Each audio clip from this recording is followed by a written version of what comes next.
Hey there everyone, welcome to the One Brain Four Wheels channel. Today I'm coming to you guys from the city of brotherly love, Philadelphia. And in today's video we're coming from the inside of a 2018 Ford Mustang. Unfortunately it has the Ecoboost. We will talk more about this coming up.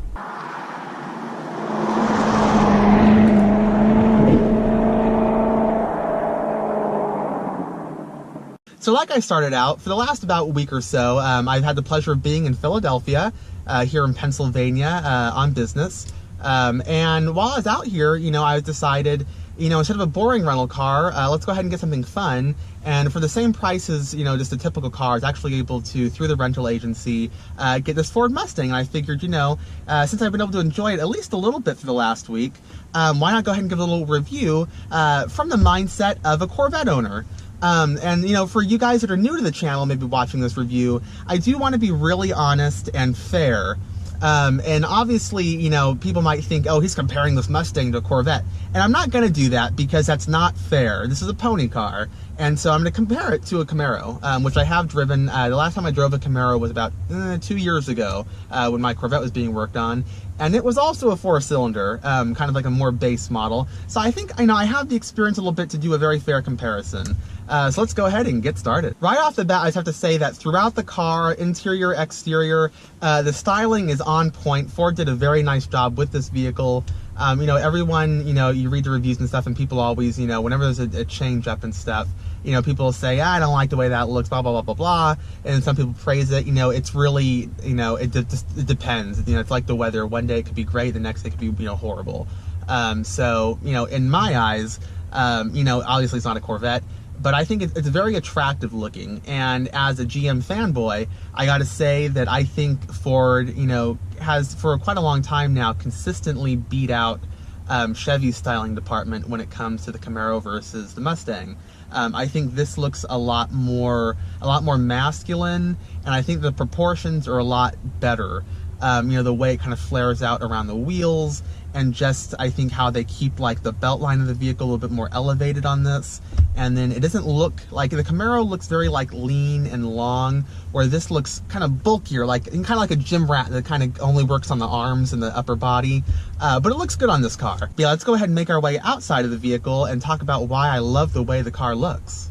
So coming to the outside of the vehicle, I've got to say, I love my Corvette, but the way that this Mustang looks is super sweet. I mean, look at all the lines, the way the hood kind of wraps to the sides, but it's got those little inlets cut in. I'm not sure if those are real inlets or not. It looks like not. But that, no matter, it still looks good. Definitely from the front end, it looks real mean. You can see how the front of the hood there really angles down at the very edge, making it a really crisp, sharp line coming down. And then wrapping around the back, I really like those headlights too. I like the three kind of hash marks coming in. Looks super sweet. It's got fog lights, it's got turn signals down there like most cars.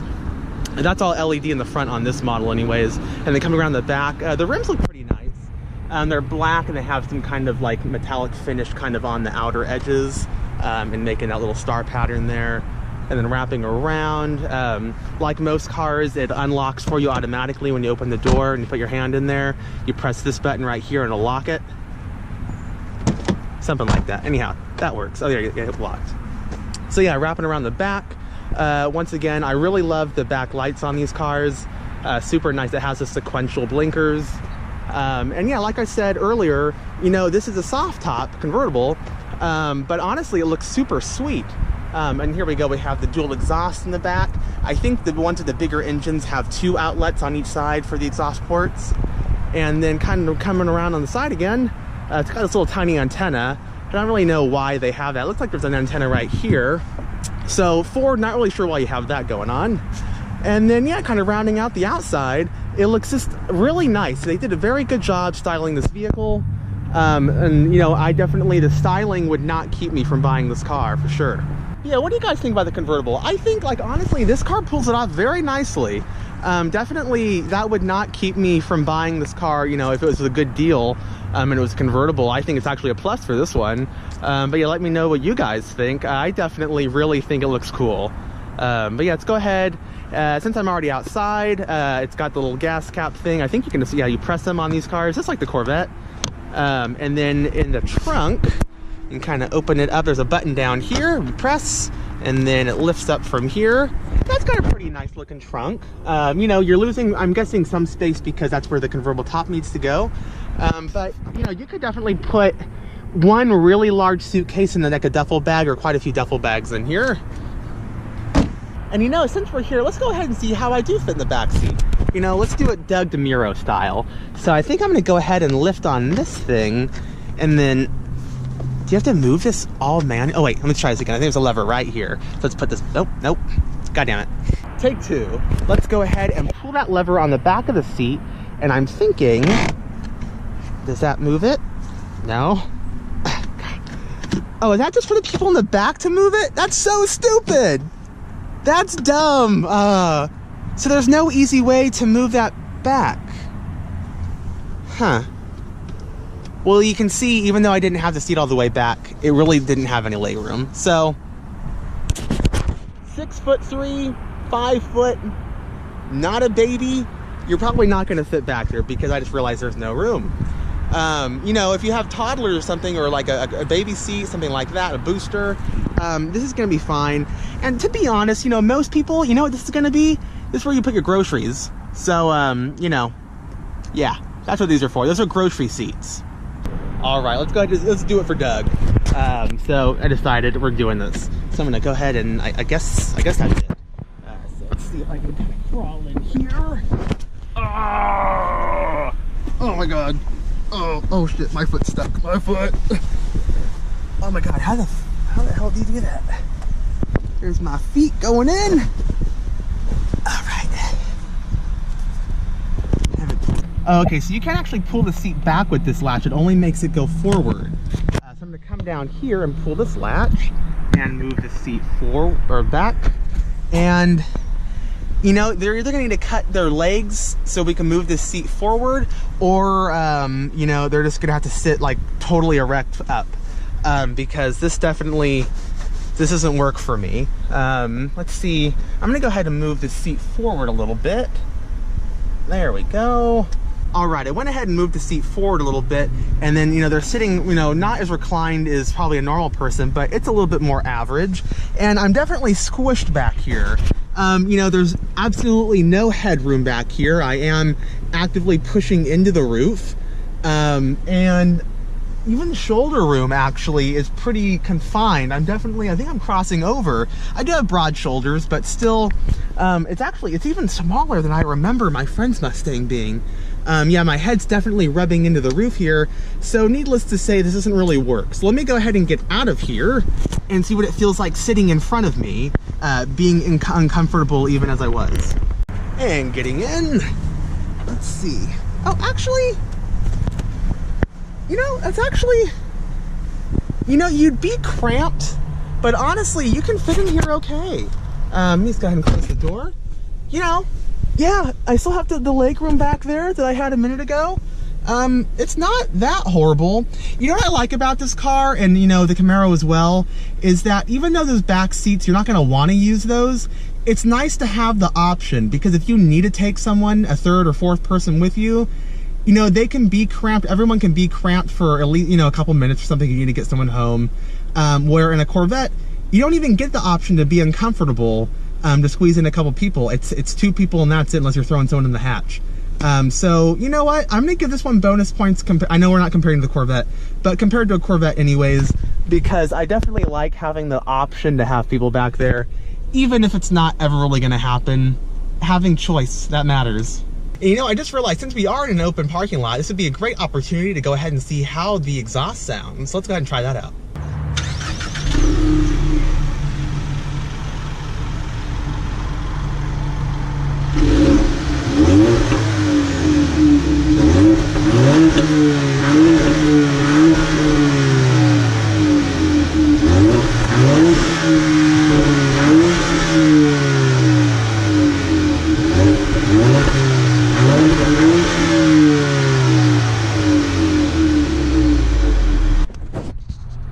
So yeah, she definitely doesn't scream, that's for sure.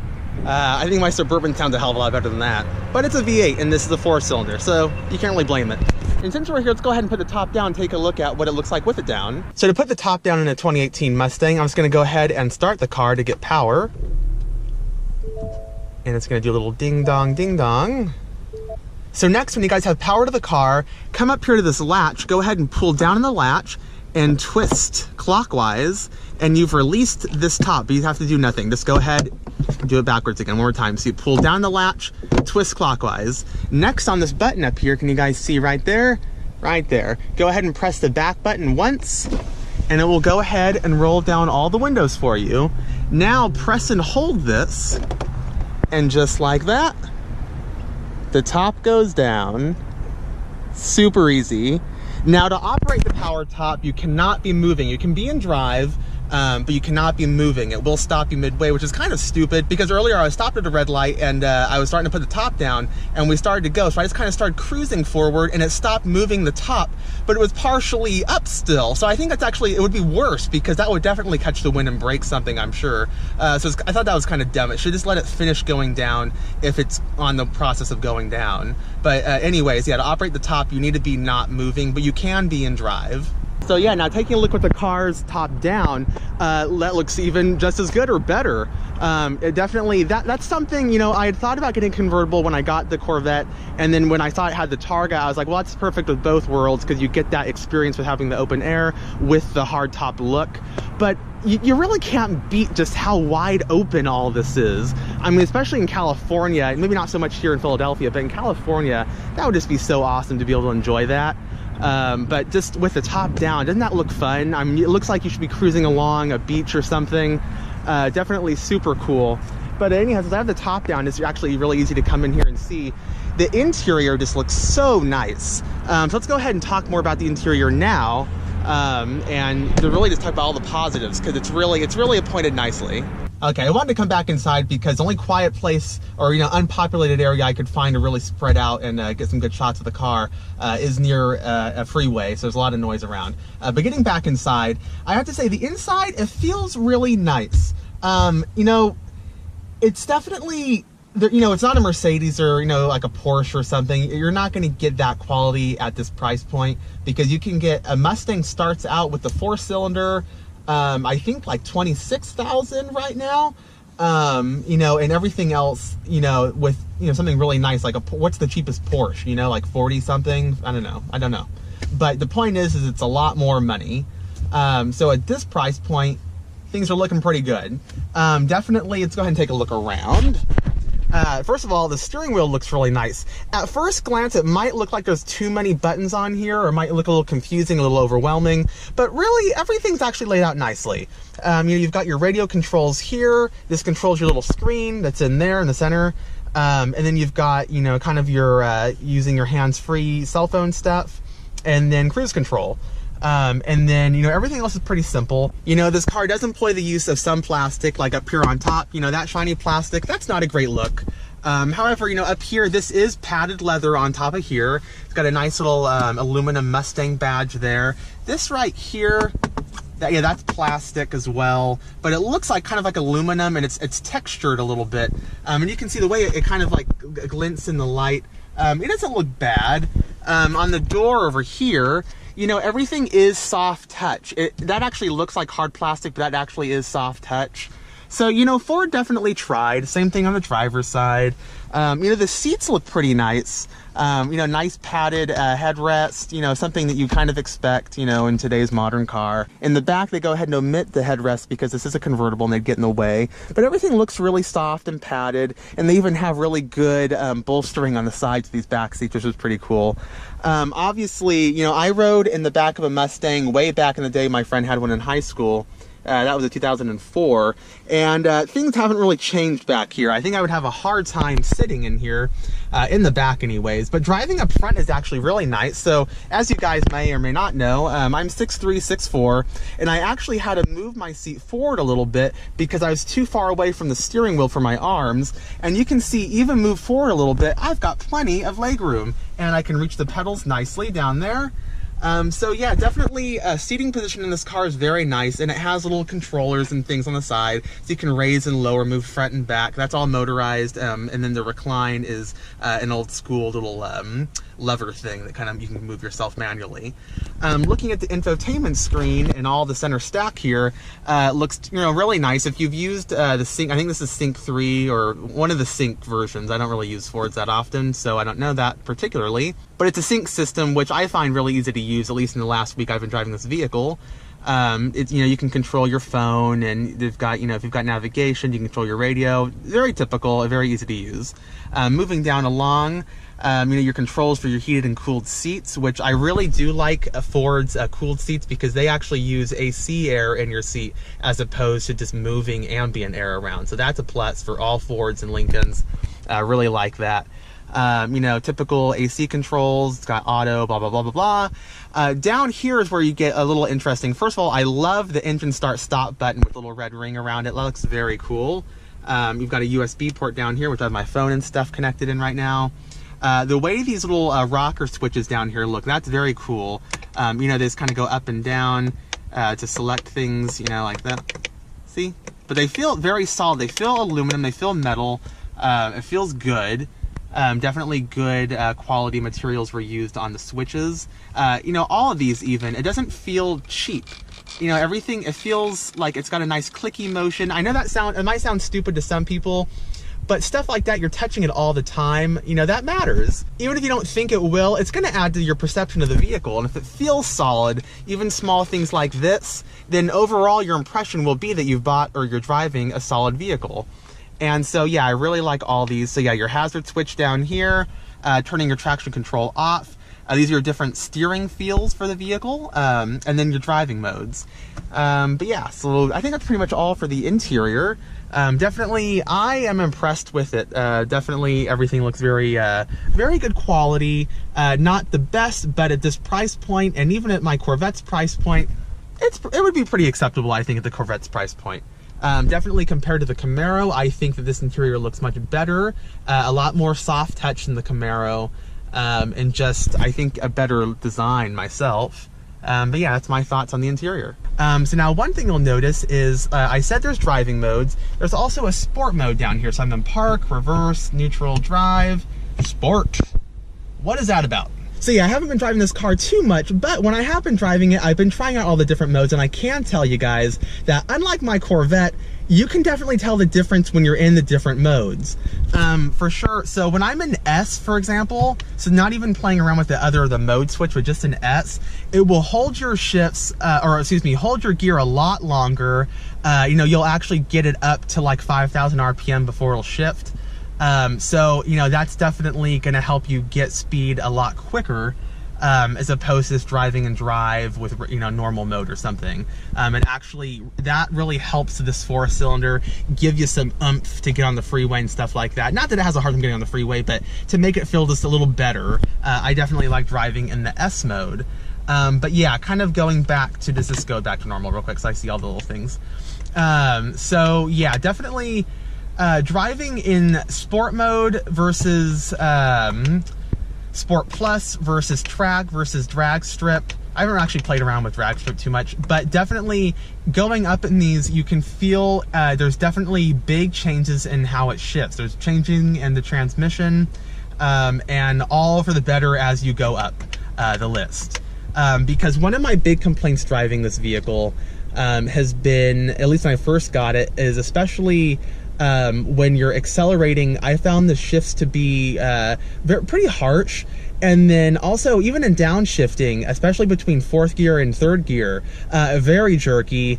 In stop and go traffic, I felt that a lot.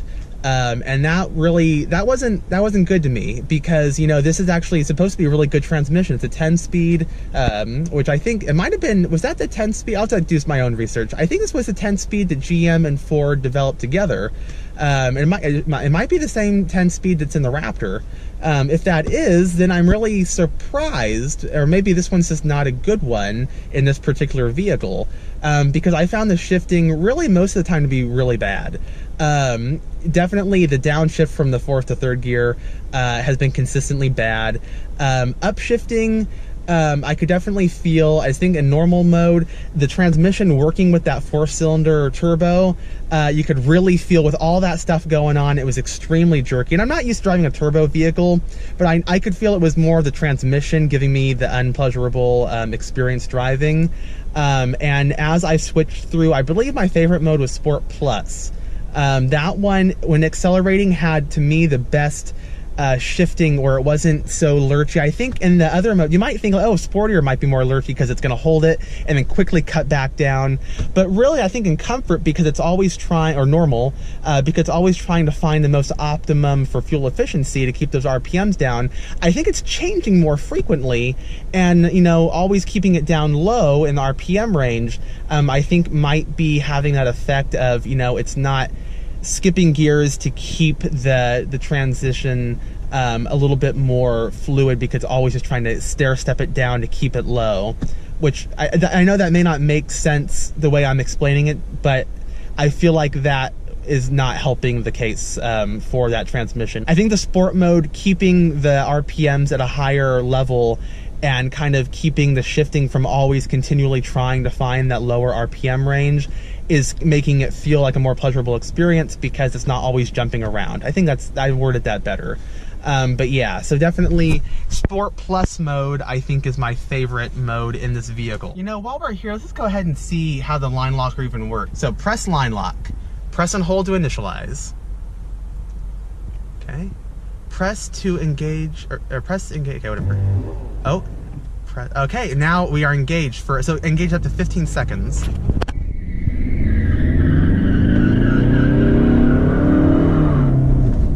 Well, that is fucking cool. And just like that, we're done. And yeah, look at all that smoke right there. I just did a burnout, and that was pretty fucking easy. And we're out.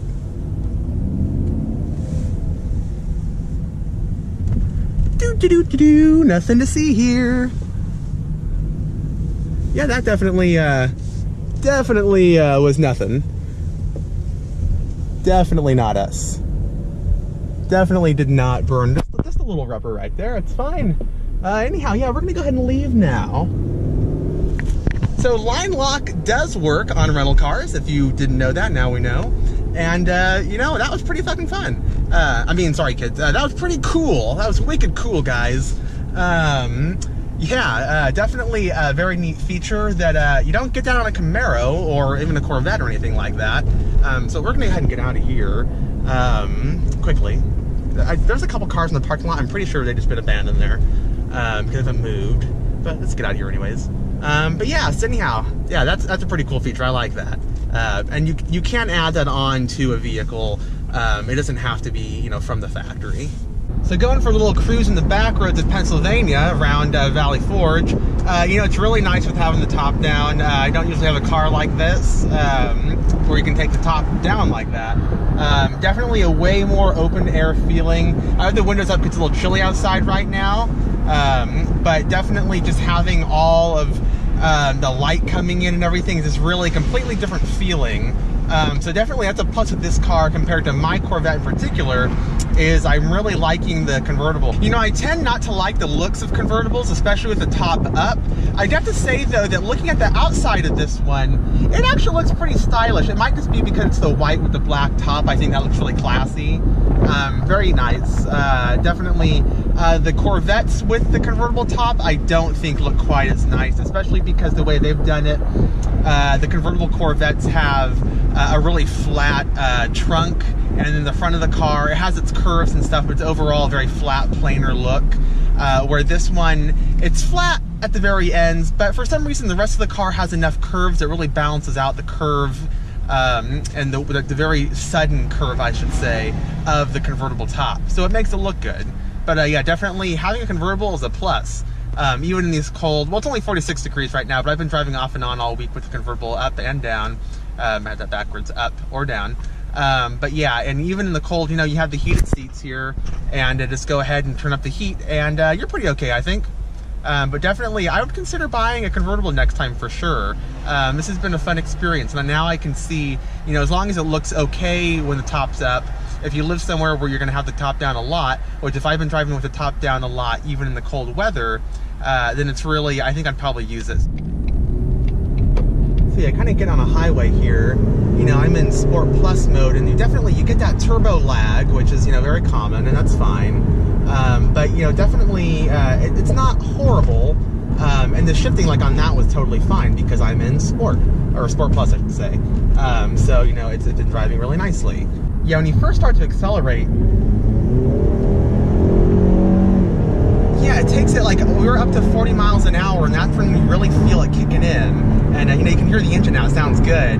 But definitely, that sounds really good, I'm not gonna lie.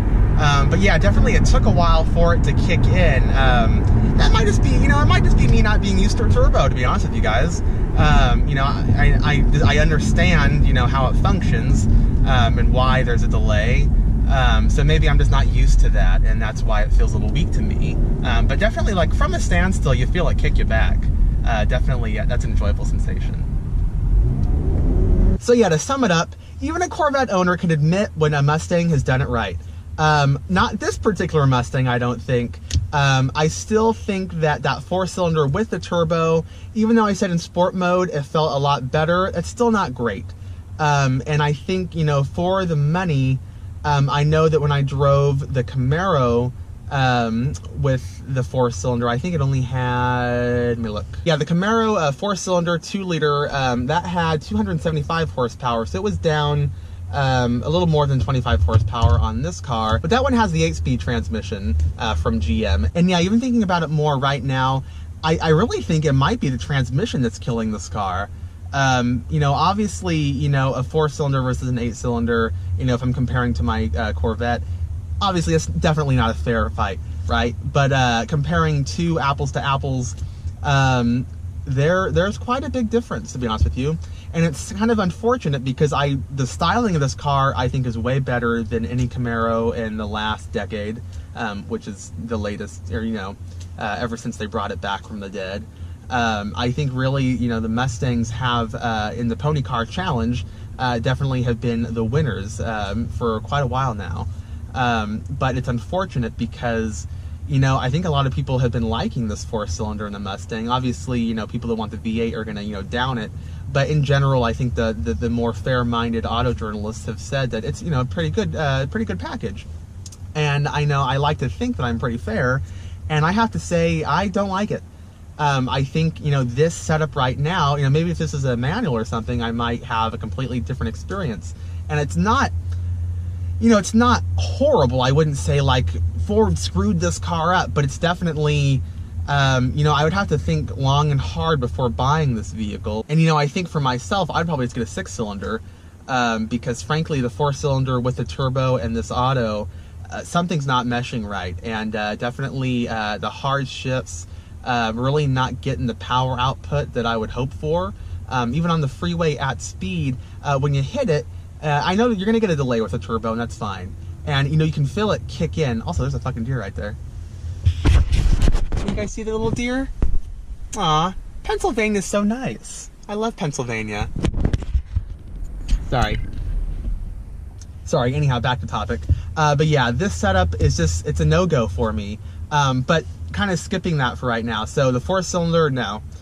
This 10-speed, I'm thinking it's killing that 4-cylinder, to be honest with you. But yeah, I'm not really a fan of this, at least in this car in particular. But the Mustang overall, big fan. I love the exterior styling. I like it both in coupe and convertible form. And the interior is also very well appointed and definitely pleasing to the eye. And at the price point that this car comes at, I think it's a winner. So anyhow, I hope you guys enjoyed the video and learned a little something. Let me know what you guys think about this car in the comments below. It'd be kind of interesting. You know, a lot of you guys are Corvette fans, obviously, because that's what I mostly post about, or other GM products. So I'd like to hear what you guys think about this vehicle, and the 4-cylinder in particular, I guess. But yeah, until next time, guys, thank you so much for watching. If you liked the video, give it a big thumbs up, and tune in next time for another great video. See you guys.